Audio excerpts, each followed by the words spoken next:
Has North Korea become a full-fledged nuclear power? It may have crossed a key threshold, something the world has been fearing for years. The North has successfully developed mini nuclear warheads that can fit inside missiles capable of reaching the United States. Today, President Trump delivered one of the toughest responses we've heard so far. North Korea best not make any more threats to the United States. They will be met with fire and fury like the world has never seen. He has been very threatening beyond a normal statement. And as I said, they will be met with fire, fury, and frankly power, the likes of which this world has never seen before. A short while after that, North Korea issued a new threat. It's examining plans to attack the U.S. Pacific territory of Guam. So what are America's options for dealing with the menace? There is always a military option. That's why you pay $600 billion a year to have a military option. It is an ugly, ugly option, but you cannot play elements of power and then discount that there is no military option. For more insight, let's bring in General Jack Keane, former Army Vice Chief of Staff and Fox News military analyst. Sir, the North Koreans want the nuclear weapon so that they can preserve its regime. But if they use nuclear weapons, it would be the end of its regime. So where are we tonight? Yeah, well, their calculation actually is much more than that. Kim Jong Un has departed from his grandfather and his father, who wanted nuclear weapons, as you suggested, to preserve the regime. But Kim Jong Un has come to a different calculation, and therefore his strategy is different. He believes that the only way to preserve the regime, and there's only one country that would change the regime out, that's the United States. And he believes the only way to stop the United States from doing that, and he's paranoid about the United States, is that you have to hold the American people at risk. And that is why we have this accelerated program of ballistic missile development and intercontinental ballistic missiles that have the capability to deliver a nuclear warhead. And furthermore, he strategizes this way, that once he achieves that capability, in his mind, the United States will acquiesce and accept that capability, much as the United States accepted the development of nuclear weapons 10 years ago, and much as the United States 40 years ago accepted China developing intercontinental ballistic missiles over our protestations after they had developed atomic bombs. That's where they're coming from, and they believe they need that capability to checkmate the United States in terms of our military adventurism. And number two, they believe eventually we're going to accept the capability. All right, General, we're going to take it around the table here, so we'll start with Kimberly. All right, General Keane, thanks for being on the 5 with us tonight. So obviously, late-breaking details, President Trump taking a very strong stance, letting North Korea know that he will not stand for this kind of behavior. What do you think the strategy for the United States should be going forward? And if I could get your comment on the latest development regarding Guam. Yeah, well, let's just deal with both of those issues. First of all, I'd like to give the president a do-over on that statement. You know, clearly what he's talking about is the military option, and the president and his team deserve credit since the inauguration of putting the military option back on the table in a credible way that the Obama administration never had it on the table. Nobody in the region believed that President Obama had that military option on the table, even though he talked about it early on in his administration.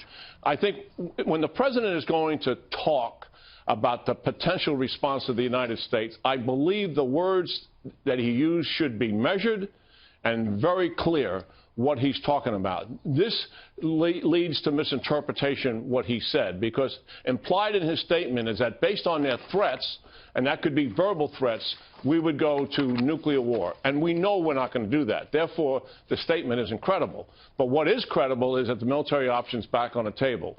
North Korea's response to that about hitting Guam with missiles is saber-rattling. They are not going to do that, because that would absolutely destroy North Korea as a country, as an entity, and the Chinese would not let that happen either. And it's unfortunate this rhetoric is going back. I think we should stay out of the rhetoric business with North Korea and stay measured in terms of what our response is. All right, we'll go to Greg Gutfeld next.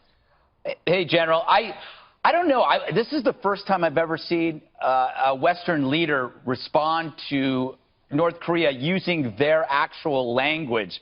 And I'm wondering if this is just another way of President Trump negotiating on, negotiating from a very powerful point of view, one that they understand, using words like that are easily translatable, like fire and fury. But I want to go back to what Dana said in the beginning, that if they strike first, it's completely over for them. So if we do nothing, theoretically, nothing happens. Am I right?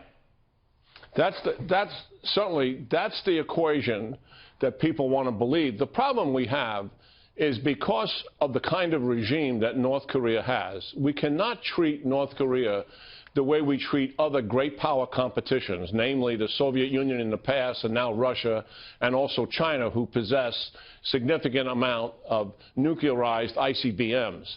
Because of the erratic nature of the North Korean regime, we don't believe, and I don't know anybody that does except people on the far left, that you can use mutually assured destruction as the deterrence for North Korea ever using those weapons against the United States. We don't believe that. So what we want to happen is that they don't get the capability, and that's the path we're heading on. And the path to them not having this capability, nuclearized ICBMs, there's only really one path, and that's China, and we're on that path, but we're not close to getting where we need to be. We're on a collision course with China. You're going to see us get really tough with China, because I don't think China will behave necessarily in the way that Ambassador Haley wants them to behave. I think that they're going to come up short, and we're going to have to really go after China and their interest with Korea, but also their interest in the region. We're going to have to put significant geopolitical and economic pressure on China. All right, Jesse Waters. So, General, it seems like there's a few options here. The United States either accepts a nuclearized North Korea, and it's almost like the Soviet Union, where you just kind of live under that blackmail scenario. Or our offensive capabilities will just take them out. You have the B-52s, you have the ground-based ICBMs, you have the ones in the subs, too, and that just obliterate them, and then you have a huge crisis on your hands. Or, third option, a coup or an assassination attempt. What do you think the chances are of a targeted assassination attempt, a decapitation strategy in North Korea? Yeah, well, there is a possibility of that happening, and that would be something that was engineered by the Chinese, because they want to change out the leadership, and thinking that the leadership is not responding to them. But listen, this is what we've got to recognize. North Korea has nuclear weapons because the Chinese wanted them to have nuclear weapons. They wanted them to be the dominant power on the peninsula. North Korea has intercontinental ballistic missiles that look remarkably similar to the Chinese intercontinental ballistic missiles that are portable missiles. I bet anything, if we went up and pulled off the label, we'd see made in China during those parades. So that, you have to understand how close these countries are. The intellectual property they're using is Chinese. Some of the major parts they're using is Chinese. So China has their hands all over this thing. The path through this has got to be through China. And there is a possibility, because of the pressure that China will start to put on North Korea, and if they get resistance, that would lead them to make the regime change. In other words, assassinate them and put somebody else in his place that's complicit with them and would respond to their guidance. That is still a reasonable option that could be down the road. All right, Richard Fowler. Thanks. General, thanks for being on the 5 tonight. So talking about those delivery systems, what options do we have, what does our military have to actually destroying those delivery systems tactically? Can we send our Air Force in to actually destroy the delivery systems so they can't use the warheads? Yeah. Well, the best way to deal with the delivery system is to destroy it before it lifts the missile off the launch pad. That way you guarantee the destruction of that capability.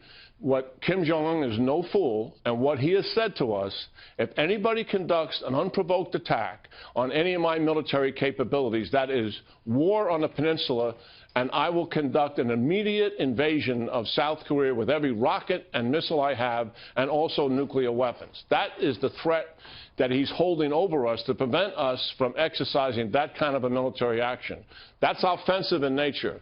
The rest of our military actions dealing with a delivered system are defensive, and that is to shoot the system down at sea or to shoot it when it's up in space using the ground-based mid-course missiles, 44 of them that are in Alaska and also in California. That is not an option that we want to have to use, because that's a system that's heading towards some population center in the United States, and we're totally dependent on a bullet killing a bullet in thin air. We have capability to do it, but we also have missed 50 or 60% of the time with the system that I'm describing to you right now. General, I was going to let you go, but let me ask you one last question. There are moms and dads that are trying to explain this to their kids tonight. There are kids that did not grow up in the Cold War, as a lot of us here at the table did, minus a couple here. That, you know, we were sort of used to this idea, this thought. This is new to them, and the anxiety level is really high. There was a CBS poll tonight that said that 72% of Americans are absolutely concerned about this and actually starting to get scared. What would you advise them tonight in terms of talking to their kids or just trying to calm the situation down with that anxiety level going up? Here's some things we should take solace with. President Trump, although he's inexperienced in foreign policy and national security, has got great instincts about it, and he's got an intuitive sense about it. I know that from personal conversations. Secondly, he's got one of the best national security teams wrapped around him that this country has ever had. These are steady, calm, measured people that have been in and out of crisis all their adult lives.